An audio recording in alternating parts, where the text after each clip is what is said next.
My name is Thandi Favard and I'm a chef by profession. And I'm also the founder of Flaming Trumpets by Thandi Favard. I grew up cooking. And for many years I thought, okay, I'm going to do banking and finance. Okay, my mom said I should do banking and finance. But my mom in the background said, Thandi, you love to cook. Why don't you cook? But because I never took on the chefing or the cooking as a business, because I felt like a lot of women would be sous chefs and not the head chefs. So I never thought that I would be my own individual in my kitchen and do what I wanted and how I wanted it. What worries me about this industry, be it agriculture, be it the cooking, is a lot of women have the ability and the passion to make it a business, but they're too scared. They believe the risks are too high. But if something is your passion, if growing vegetables, processing food, rearing animals, cooking, if that is your passion, you have to take it up and take a step from there, and everybody will see how good you are at what you do, and you will make a living out of it. Other chefs, I would say, and a lot of other farmers, I would say, look at me and think, oh, you only know so much about the farming, the agriculture industry because of your father. And yet, yes, my father has been a very big teacher of the agriculture part of it, but also he let me learn and create my own experiences.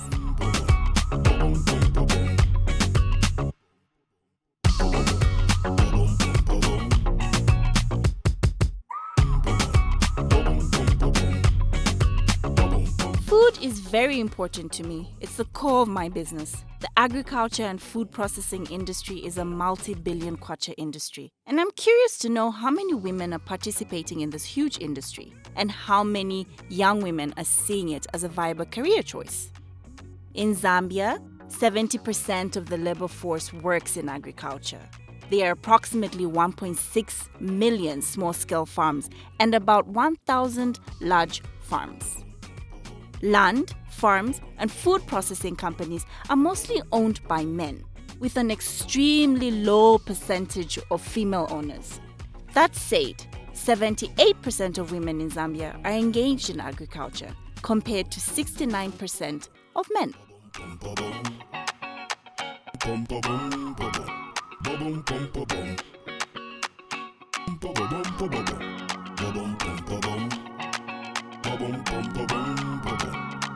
I went on a journey to meet women who are in this industry, and I wanted to do something special for them, prepare a dinner for them. Of course, I wanted to celebrate them, but I also wanted to find out more about why more women weren't participating in this billion kwacha industry.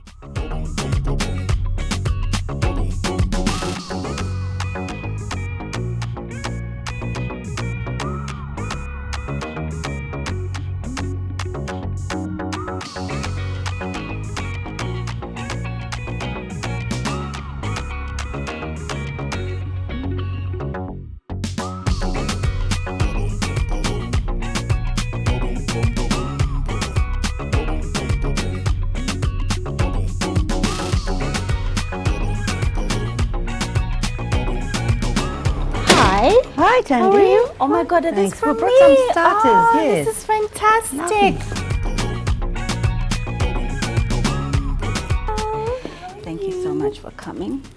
You're welcome. This will go very well with the pork. I'm sure Very it well. will. Please take a seat. I'll just put this in the fridge. You. Thank you. You're welcome.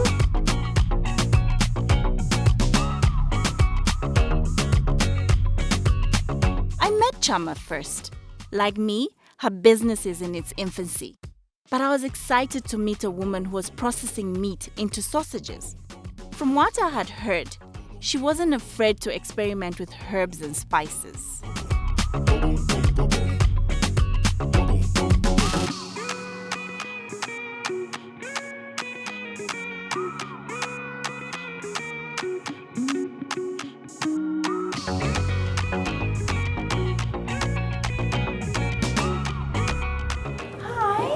Hello, how are you? I'm fine, I know you're thank touching you. food, I can't touch you. Oh, I arrived at a good time. Yes, you did. I was just about to mix my spice into my pork meat.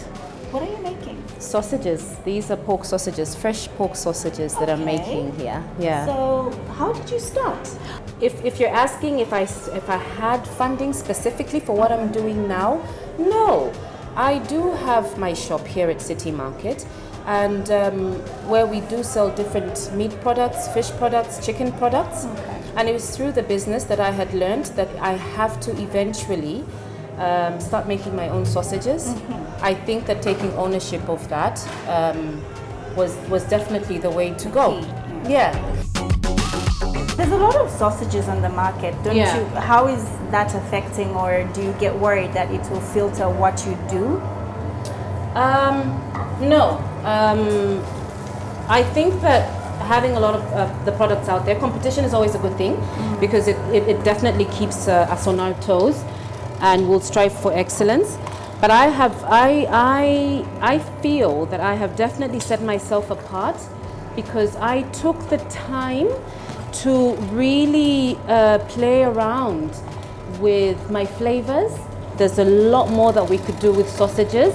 I think that my own personal opinion is that we just don't have enough variation of sausages out there. And let's face it, Zambians, we love a good sausage, because I have developed this fantastic product and now I'm really ready to just scale it up and just put it out there in the supermarkets to build my brand and, you know, let it be known that this particular product came from behind the scenes at City Markets, you know. Like, what I've experienced with banks is that they think I'm young, I don't have collateral. What are you going to give us? And yes, and this idea you have, we get it, it's a passion, you pitched it, it sounds good. But is it just a hobby, or is it a passion of yours? And next minute, no, I'm sorry, we can't help you. Yeah, and I suppose that's why I was saying that a lot of times we just assume that if we need financing, or, well, sometimes we think we need financing when maybe we may not necessarily need financing. But when we do need financing, the first thing that anyone would think about is running to the bank, which is not always a very good idea. I think that we definitely have to explore, you know, other alternatives that you have. How much money do you have yourself as a savings? You look at family and friends. I think that's a really huge. Well, I must say that my bankers, who are Indo-Zambia, are extremely good and supportive. Okay. And, you know, whenever I've gone there to ask them for assistance, especially as I'm now supplying the whole country, they've been very supportive. So it's not to shy away, but it's to go and visit the banks and ask them, what do they have to offer you? And can we negotiate the interest? Being an SME, is there any chance of maybe renegotiating your interest rates? So it's not to shy away, because not always can family also have the cash readily. That's true. Yeah. That's quite true. I wanted to see what a story of growth in the food processing industry could look like. So I went to meet Gulna. Her savory snacks can be found in leading supermarket chains. How did she take her passion and scale it into a self-sustaining business?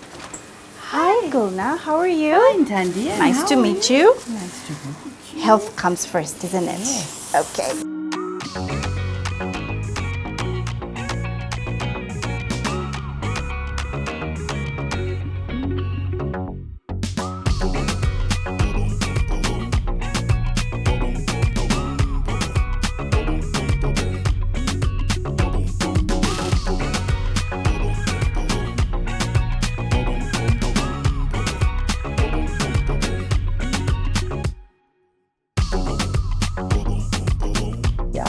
You know, stopped doing my secretarial duties, and I used to be personal assistant those days with Lonro, Zambia, and as I grew older, I thought, well, let me try and see if I can venture into my own business. And I decided, well, this being my passion, I've always loved making savory products and, cooking for events as well. I thought, well, let me see if this will be my best option. And then, I started making samosas, spring rolls, pickles, and I managed to get contracts with quite a few big retail outlets like ShopRite, especially those days, and operating from a back kitchen at home. In the beginning, I actually decided to make it a little bit bigger and to create employment.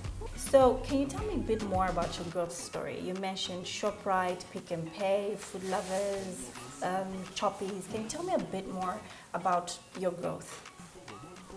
In the beginning, there were very few outlets that we were supplying to, and slowly as the market grew bigger and more retail outlets opened, we took up the challenge and approached these outlets so that we could try and get more orders.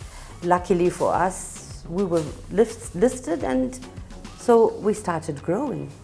But of course, we couldn't keep 2 people working for us. So we went up to 8, then to 10, then to 12, then to 14. And now, with the demand being so great, things are picking up.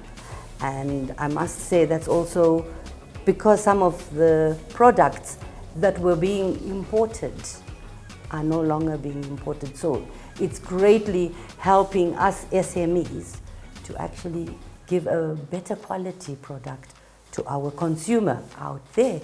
Do you have a lot of women in this industry of samosas, of the spring rolls? I can see there's your beef, there's your vegetable. Do you have a lot of women that do this kind of food production? I actually do know quite a few women who are in this similar business. They may not be doing it on a very large scale, or they could be operating from home and not having taken the trouble of growing their business bigger. The market is there, for savory products, which I specialize in. So ladies, please continue chatting. Thank you. You can talk to me by the kitchen. Let me just start to bring the food. Thank you.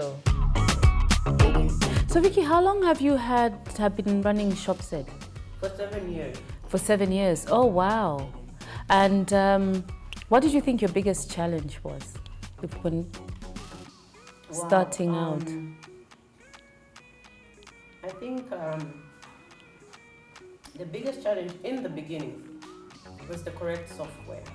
Okay. So when we started, there were not as many online shopping carts. Yes. I think I found something, at that time there was eBay and Amazon. Yes. Believe it or not, I've been doing it part-time and I just started doing it full-time. But back then, you could actually not buy a shopping cart online. You just couldn't. Wow. So I found some Russian guys that were testing out somewhere a script. So that was the biggest challenge in the beginning, was just to have the correct shopping cart with somebody. I mean, now we take it for granted. Vicky was the last woman I met on my journey. She was a key piece of the puzzle.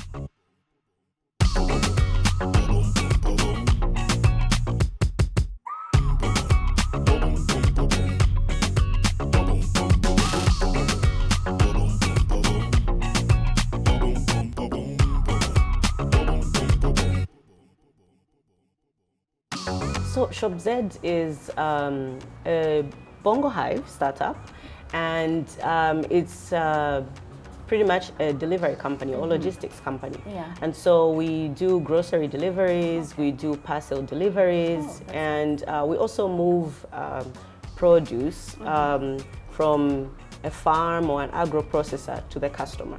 So that's basically what we are doing. So in 2015, we were part of a business plan competition called Zambia, which is a PEP Zambia project. and we came out 4th place, and we got $15,000 or 150,000 kwacha, which was extremely helpful because we got to be able to buy vehicles, do some branding, be able to have inventory, and be able to move quickly things from one place to another. So that was extremely helpful and amazing. When you got the 150,000 kwacha, what challenges did that solve business-wise, your startup? So I think that we usually say that it's easy to start a business with nothing. And we're trying to tell people that people can start anywhere. But for you to scale up, for you to serve more people, you actually need money, you need capital, you need funding. And so we were just barely serving a few people because we didn't have the means to be able to serve a larger capacity. So what this did is it scaled up our business. It helped us have more people, serve more people quickly. It helped us expand and do, so we're doing more cities in the Copper Belt and Lusaka as opposed to just 2 cities in the Copper Belt and Lusaka. But there are a few challenges doing business as a woman. First of all, if people know you're a woman beforehand, they assume you don't know how to get the job done, right? And they, assume that they will not get exactly what they want and things like that. So there are, those challenges that are thrown out there, but I don't wake up in the morning thinking that I'm a woman in business. I just get up to try and serve people, try and help people. So, Having to run a butchery and, quality is everything. Your suppliers are everything. That's true. And, for me, one of my biggest challenges is that I do get gaps in the supply chain, and that can be very frustrating, and it can actually be detrimental to my business as well, because you always want to have a good quality product at all times. But what happens in the background, there's a lot that goes on in the background. Sometimes it's not very pleasant. So at least knowing that you're in logistics and you're able to cover that for me if I need, tell us deliveries to be made, and want the spices picked from here, and we want this, and we'll pick up, bring it to you. Yes. You increase your all that. Yes, you increase yes. your efficiency. It increases my efficiency, and especially now that I'm really looking to scale up. And I think I've got to the stage where I can say that I think I've got it right.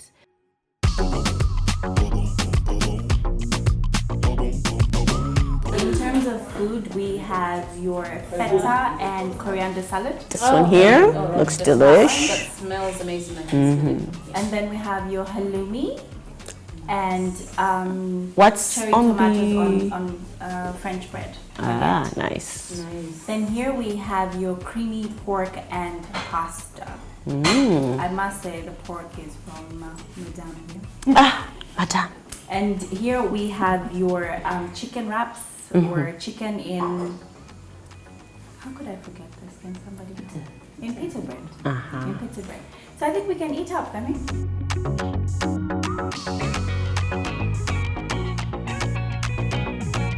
Women shouldn't feel like there's no help out there. So there's, like you're saying, there's Your business there's plan. opportunities.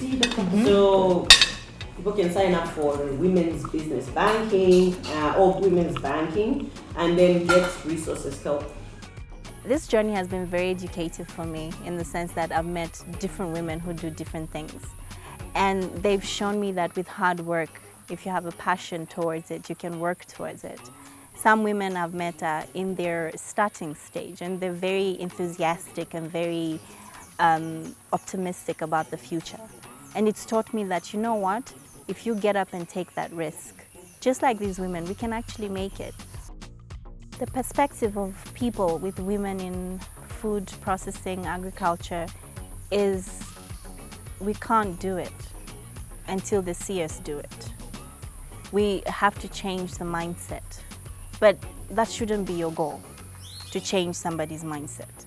You have to be in your lane, knowing what you want and doing what you want. So it's going to change in time, but that shouldn't be the focus of any woman out there to say, I need to prove to this one that I can do it. We all end up proving it in the long run. And we end up doing it and doing it fantastic.